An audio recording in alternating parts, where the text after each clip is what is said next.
Hello, tennis players of El Macero. This is Sara Jackson.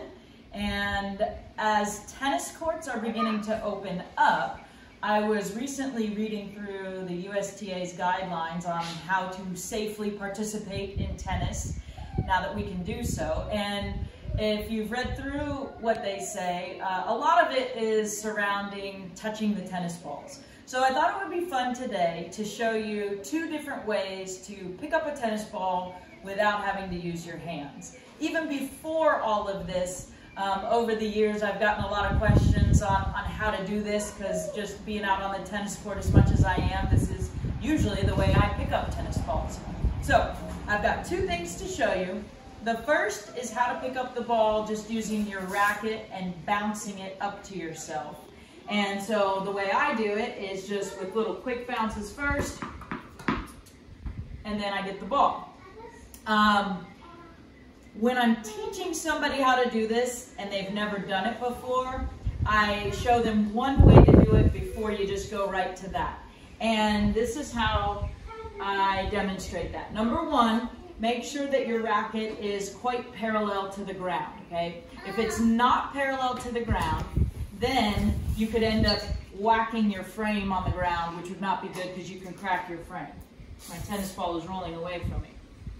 So make sure your racket is parallel, and you're going to give it one good bop and then continue to bounce it up to yourself. So it'll look like this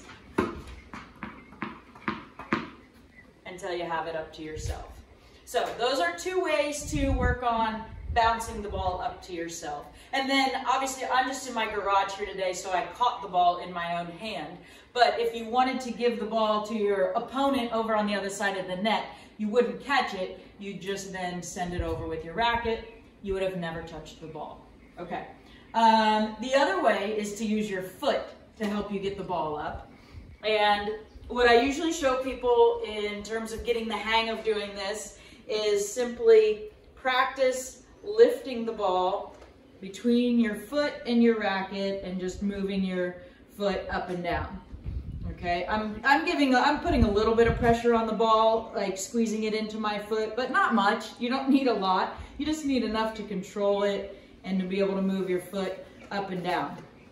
Once you get the hang of that, you just kind of give it a good lift up at the top of that movement. And there you have it.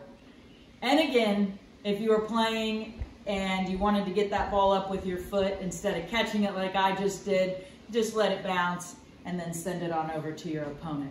So, two good ways to pick up a tennis ball without ever having to touch it with your hand, get it back to the person you're hitting with on the other side of the court. I hope you're enjoying some court time these days, and I really hope I get to see you out there soon, and I hope you have a good one. See you later.